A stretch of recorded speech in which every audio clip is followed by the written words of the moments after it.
La mansión de Essex parecía más un museo privado que una casa habitada. El sol de invierno entraba apenas por los ventanales altos y se reflejaba en cientos de discos de platino colgados como trofeos de guerra. Rod Stewart esperaba en la sala de música, vestido con un jersey de cachemira gris y pantalones de terciopelo negro, el pelo todavía rubio, aunque ya plateado en las sienes. A sus 75 años recién cumplidos el 10 de enero, su rostro conserva la misma sonrisa pícara que volvía locas a las adolescentes en los 70, pero ahora esa sonrisa lleva algo distinto. Una especie de paz cansada, como quien ha vivido todo lo que tenía que vivir y ya solo queda contar la verdad. El periodista llegó puntual, acompañado por un fotógrafo que apenas pudo disparar 3 veces antes de que el propio Rod le pidiera dejar la cámara.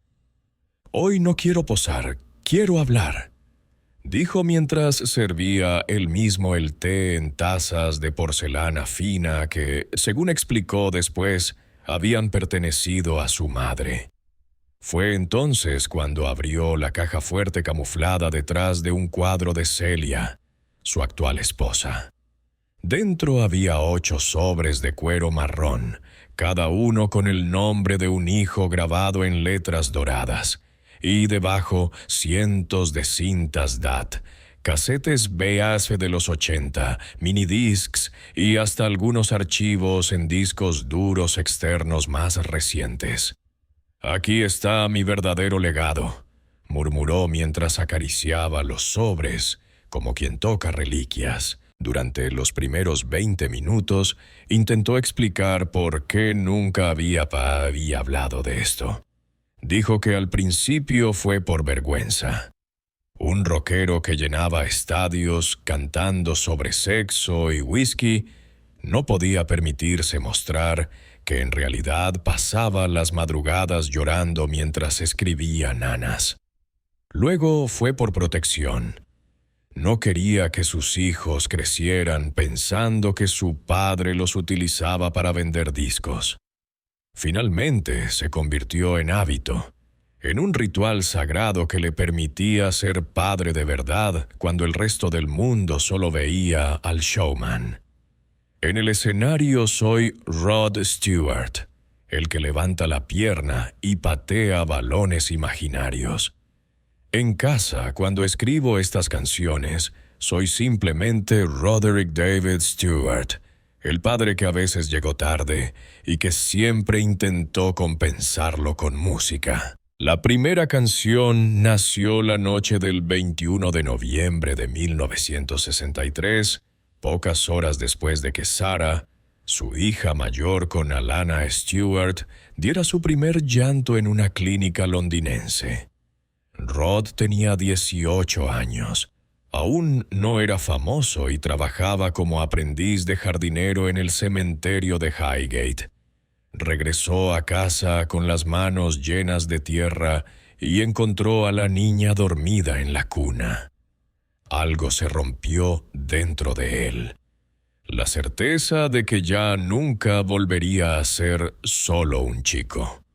Tomó la guitarra acústica que le había regalado su padre y escribió «Little Star Over Muswell Hill», una balada sencilla en la menor que habla de una estrella que brilla solo para guiar a una niña que aún no sabe caminar. Grabó la maqueta en un magnetófono Grundig que le prestó un vecino y guardó la cinta en una caja de zapatos. Esa fue la semilla de todo. Con Kimberly, nacida en 1979 cuando Rod ya era una superestrella, la historia fue distinta. Estaba en Los Ángeles, en plena gira de Blondes Have More Fun, cuando recibió la llamada de que su pareja de entonces, Alana Hamilton, había roto aguas. No pudo llegar a tiempo. el avión privado despegó demasiado tarde. Cuando finalmente abrazó a la niña en el hospital Cedars-Sinai, sintió una culpa tan grande que esa misma noche, en la suite 1201 del Beverly Wilshire, escribió: I missed your first breath. La letra es cruda. Perdí tu primer aliento por un aplauso de 20,000 extraños. Prometo que no perderé ninguno más. Durante años, cada vez que Kimberly tenía pesadillas siendo niña, Rod ponía esa cinta en su habitación sin decir de qué se trataba. Ella creció pensando que era una canción inédita para un futuro álbum. Solo el año pasado descubrió la verdad. Sean, el hijo varón mayor, tuvo el sobre más grueso porque también fue el que más problemas dio. En los 90, cuando luchaba contra la adicción a la heroína, Rod escribió 11 canciones en menos de un año. Una de ellas, The Boy Who Stole My Face, es especialmente dura. Habla de verse a sí mismo reflejado en los ojos hundidos de su hijo y reconocer los mismos demonios que él había tenido a los 20 y tantos. La grabó con guitarra sola y voz temblorosa una madrugada de 1997 en su estudio de Epping, después de recibir una llamada de la policía de Los Ángeles informando que habían encontrado a Sean inconsciente en un callejón. Esa cinta fue la que Sean escuchó una y otra vez durante su rehabilitación en 1998.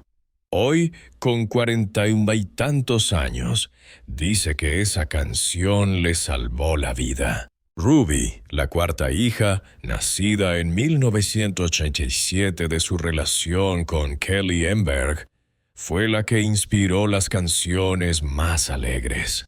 Rod recuerda que cuando ella tenía 7 años y le preguntaron en el colegio qué quería hacer de mayor, respondió: «Quiero ser famosa como papá, pero sin cantar porque me da vergüenza». Aquella frase le rompió el corazón y lo llenó de orgullo al mismo tiempo. Esa noche escribió You Don't Have to Sing My Love, un tema medio country, medio swing, donde le promete que puede ser lo que quiera, sin necesidad de subirse a un escenario.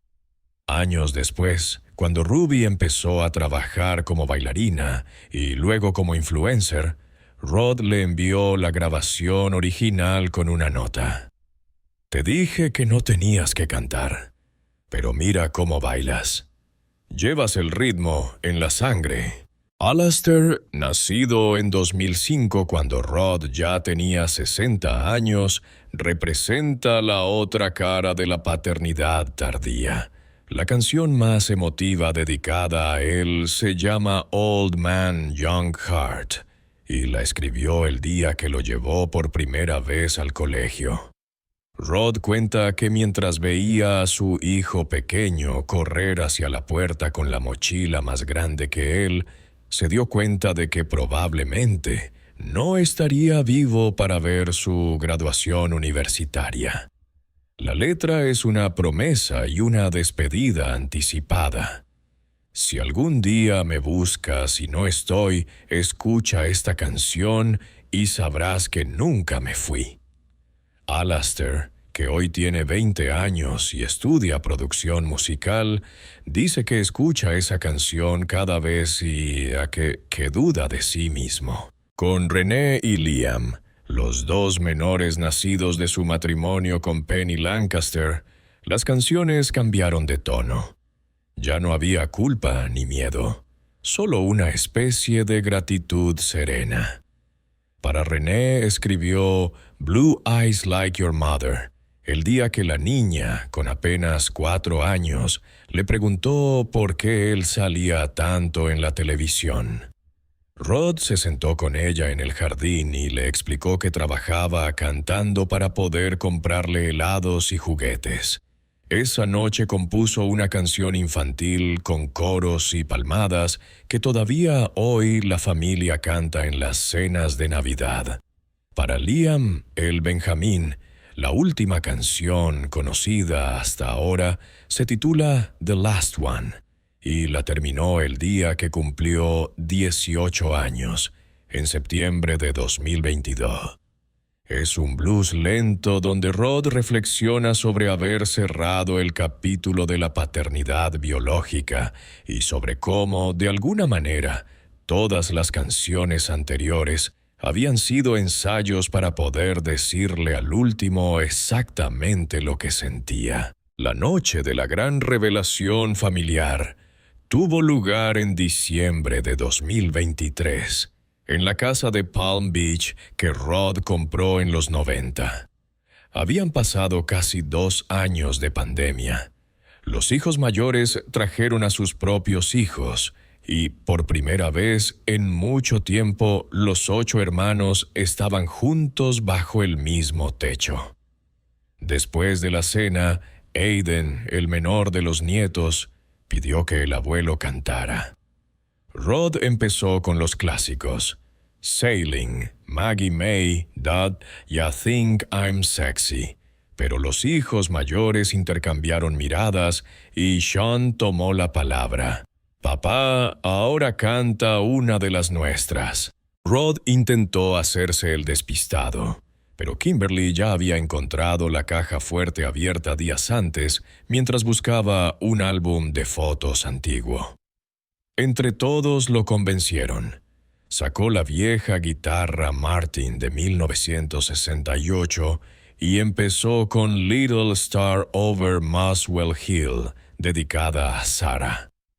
Cuando llegó al estribillo, Sarah, que ya tiene 61 años, empezó a llorar. Uno a uno fue interpretando fragmentos de las canciones de cada hijo.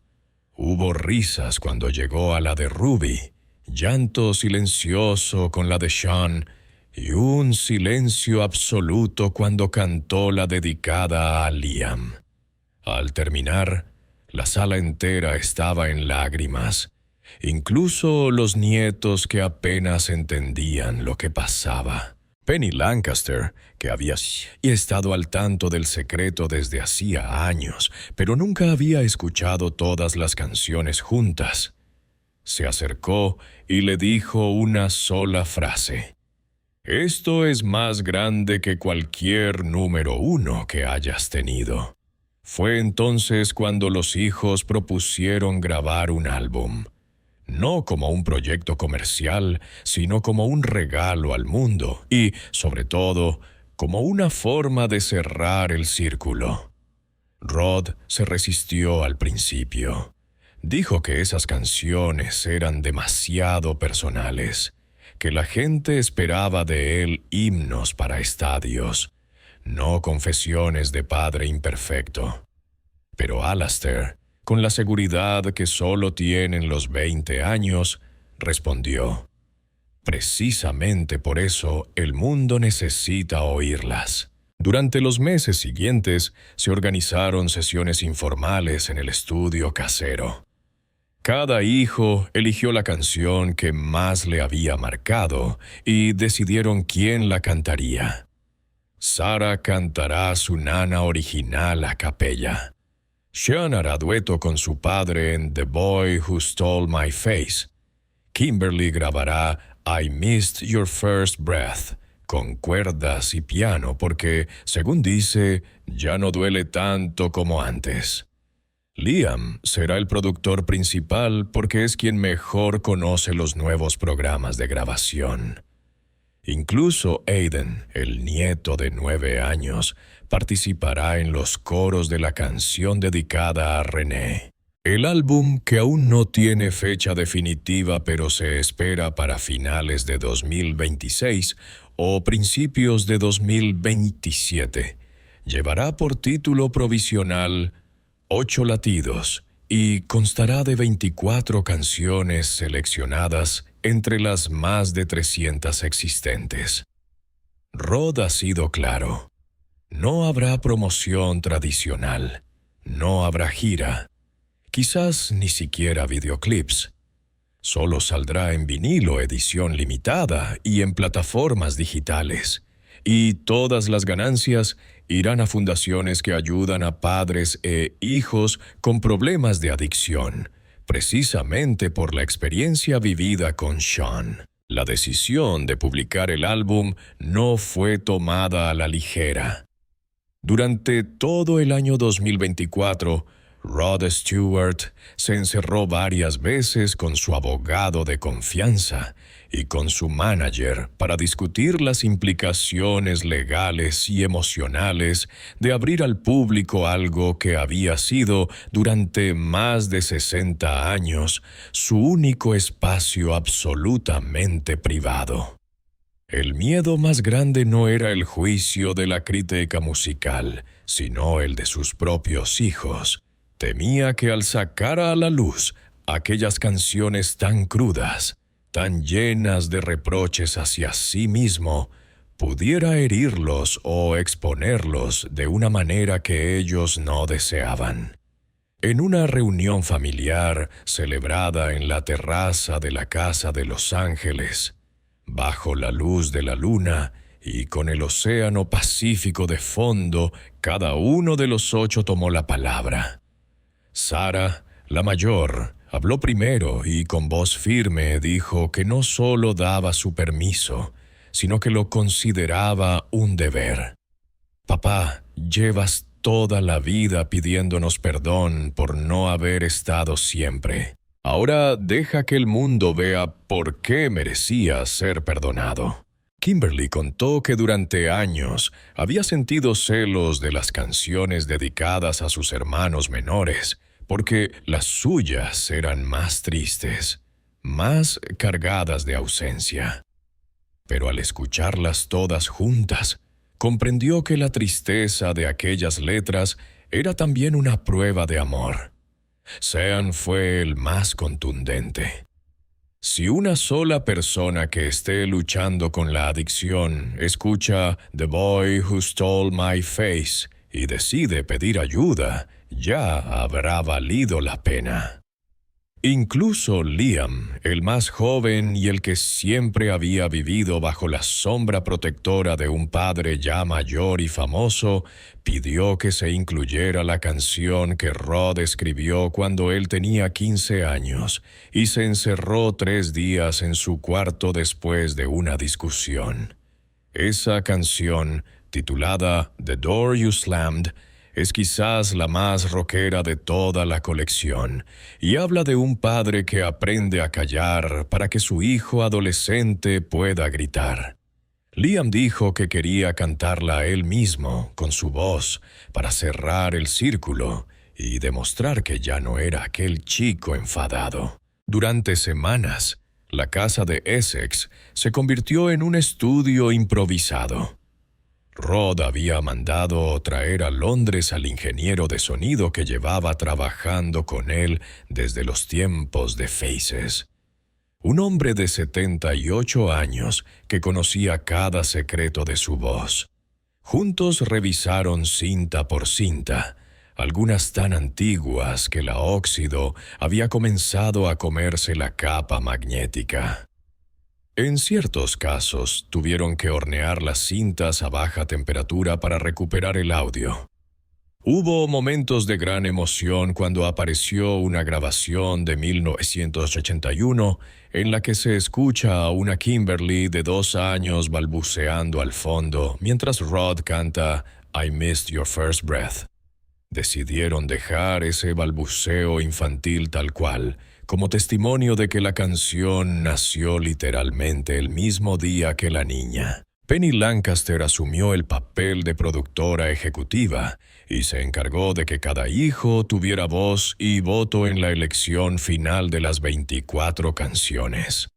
Hubo largas discusiones sobre si incluir o no algunas demasiado íntimas. Por ejemplo, existe una canción dedicada a Ruby en la que Rod confiesa haber llorado en el baño del camerino después de leer en una revista que su hija de 17 años había sido vista besándose con un chico mayor. Ruby pidió que se quedara fuera porque, aunque la quería, sentía que invadía su propia historia de juventud. En cambio, propuso incluir otra más reciente, escrita cuando ella misma se convirtió en madre, y Rod se dio cuenta de que ya no era solo padre, sino abuelo. Esa canción, Grandfather's Hands, es una balada country que habla del paso del tiempo y de cómo las manos que una vez cambiaron pañales ahora sostienen a un bebé que lleva su sangre 3 generaciones después. A medida que avanzaba el proceso, Rod empezó a recibir cartas de otros artistas que, al enterarse del proyecto por el boca a boca, quisieron colaborar o simplemente expresar su admiración. Elton John, viejo amigo y a veces rival, le envió una nota manuscrita que decía: «Querido Rod, siempre pensé que tú tenías la vida más salvaje, pero ahora veo que también la tuviste más profunda». Paul McCartney llamó personalmente para ofrecerse a tocar el bajo en una de las canciones si Rod lo deseaba. Mick Jagger, con su humor característico, le mandó un mensaje de voz diciendo: «Maldita sea, ahora todos vamos a tener que confesar que también escribimos canciones cursis para nuestros hijos». Pero Rod rechazó amablemente todas las ofertas de colaboración famosa. Quería que el álbum fuera exclusivamente la voz de la familia Stewart, sin invitados externos que pudieran desviar la atención del mensaje central. En septiembre de 2025, la familia al completo se trasladó durante 3 semanas a un castillo alquilado en Escocia, cerca de donde Rod pasó su infancia. Allí, lejos de los paparazzi y del ruido de Londres, grabaron las voces definitivas. Eligieron ese lugar porque muchas de las canciones más antiguas tenían influencias celtas y querían que las gaitas y los violines que aparecen en algunas pistas fueran tocados por músicos locales de las Highlands. Una noche, después de terminar la toma de Little Star over Muswell Hill, Sarah y Rod salieron a caminar por el lago. Ella le preguntó si no le daba miedo que el público, acostumbrado a su imagen de seductor eterno, no entendiera este giro tan íntimo. Rod se quedó callado un rato y luego respondió: «A los 75 años ya no tengo imagen que proteger. Solo tengo verdades que contar». Durante esas semanas en Escocia, surgieron anécdotas que probablemente quedarán en la memoria familiar para siempre. Liam y Alastair, los dos más jóvenes y más duchos en tecnología, se encargaron de samplear sonidos cotidianos de la infancia. El portazo de una puerta en la casa de Beverly Hills, el timbre del colegio privado donde estudiaron, incluso la risa grabada de la madre de Rod en una cinta de 1958 que encontraron por casualidad. Esos sonidos se convirtieron en texturas sutiles que aparecen a lo largo del álbum, como fantasmas sonoros que conectan pasado y presente. En otro momento, Sean y Rod grabaron juntos la parte más dura de The Boy Who Stole My Face. Al terminar, padre e hijo se abrazaron durante tanto tiempo que el ingeniero de sonido apagó los micrófonos para darles intimidad.